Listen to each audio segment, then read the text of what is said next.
Hey, how y'all doing? Welcome to the shop. Thanks for stopping by. I really appreciate it. Yeah, it's been a really long time since my last video. Shoot, I don't even know how long. Probably a year or more. Probably more like 2 years, really. But here's an update on the trailer. I got the service window in there. I'll show you that in a minute. Been doing a lot of work here lately, but it was been slow going for a while. Front door's on. But the last couple, I got a deck there. Front deck that folds up for transport and then folds down for easy getting in and out. I'll show you some detail of that service window here. Okay, here's the details on the service window.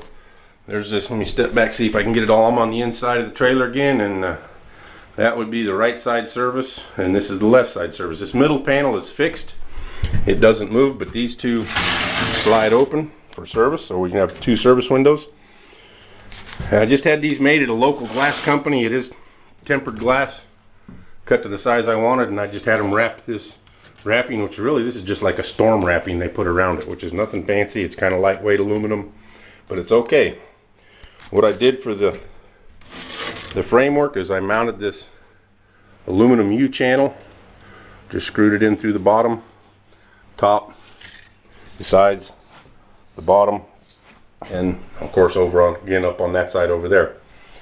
And then to get these windows in, I cut a notch in this bottom channel that goes all along here to there. That is about the width of one of the windows, and you get it lined up properly like so to the inside, and you can just pull it right out, pull the window out if you need to, otherwise it stays in there. For security locking purposes, I'm just going to cut a board that'll fit from there over to this window so nobody can open them. So at night time when we close down, stick that board in there and everything's good. This is some UHMW, I think is what they call it. I could be wrong. It's really just a plastic material. It's about an 1/8 inch thick. It's a 1/4 inch thick. Sorry. I just ripped it to fit and dropped it in there, but because it is plastic, those windows slide on that real nicely. Very easily. There's a tool I was getting out of the way I was hitting on. And then the wife said she'd like to have a little handle or something here to be able to use to open up the windows on both sides. So I'll probably get some like rear view mirror glue that they use in cars and glue up a little piece of angle iron aluminum. But it turned out being a real simple system to put together. And it's not perfectly tight on the inside, but the outside it's a much better fit, and I caulked it with some aluminum type caulk, aluminum looking caulk on the outside. In fact, I'll take you outside and show you what that looks like.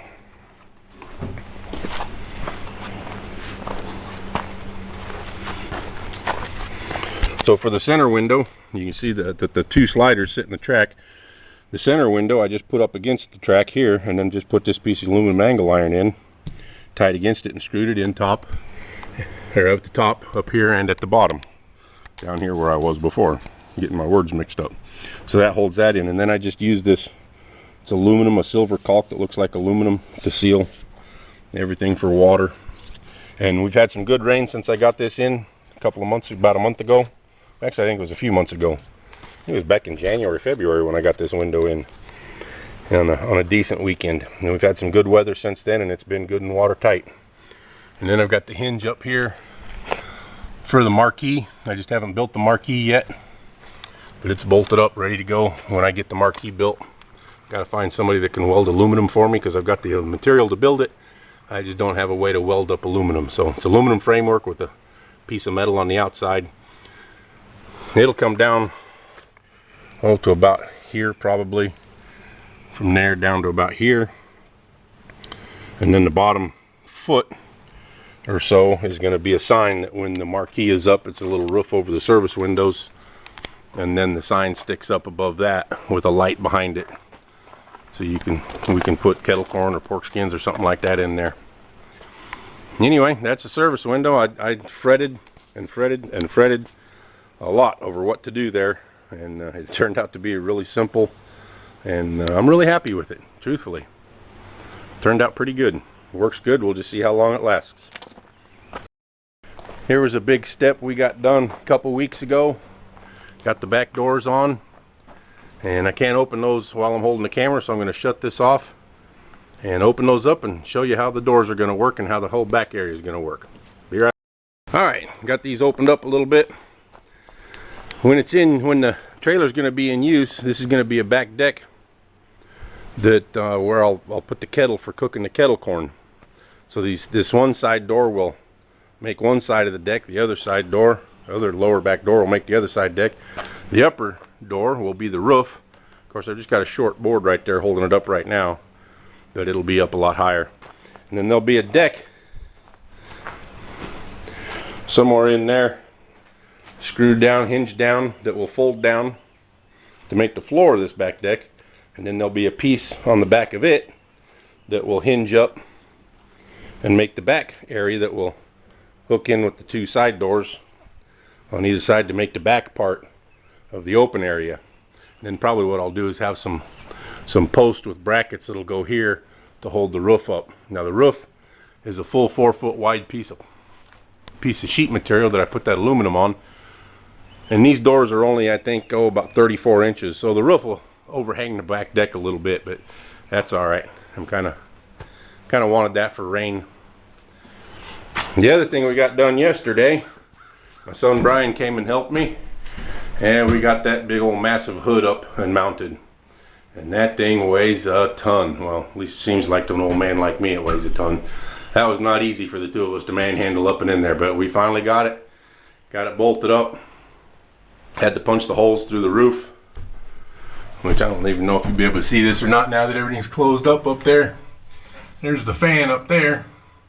Of course, where I got the camera right now is where the filters would sit, but they need to be cleaned, so they're not in, but they'll sit in here, there to there, and one over here. There's two of them. And those are just oil trap filters. And this is a dual venting fan, I guess you'd call it. I'm not sure what the terminology is, but this area here, and I think it's too dark to show, this is just a graded screen right here.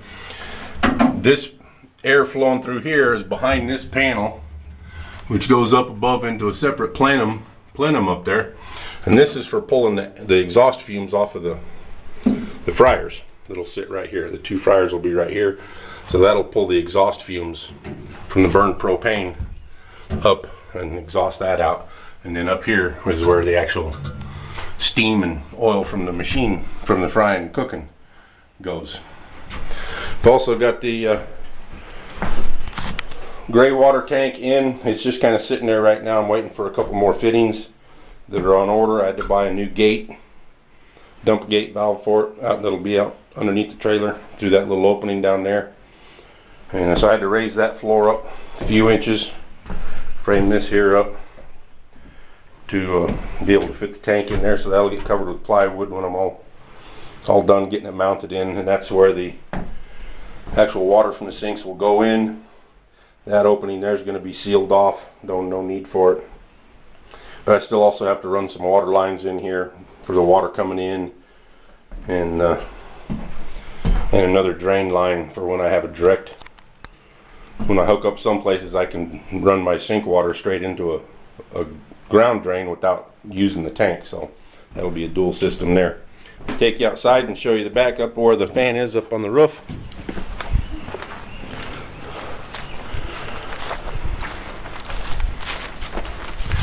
I finished getting that all buttoned up this morning, making it watertight. You really can't see it with the dark tree behind it.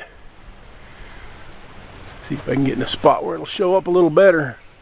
There we go, there it is.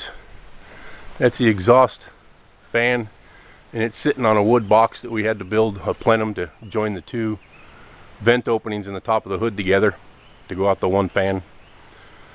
But that's about all we got going on right now. I think next is going to be to get the tires on it, get it off these blocks that it's sitting on now, holding it level, and go get it wrapped. And then once the wrap is done, I can just concentrate on the inside. And boy, I tell you what, I'm really looking forward to seeing that wrap. We haven't decided yet on a color scheme. The wife and I are still talking about that. But I think we do got a new name for it, All American Kettle Corn and Pork Skins. We'll see. We're not even dead set on that yet, but it's coming along slowly but surely. But I got to have it ready to go for September this year, and this is first weekend in May. Actually, I think it's May 3rd, 2020. So, hey, thanks for stopping by. I really appreciate it, and I'll try to get the videos coming a little more frequently on this as things progress. You have a great day, and please subscribe and give me a thumbs up if you like it. If not, give a thumbs down. We'll talk to you soon. Bye-bye.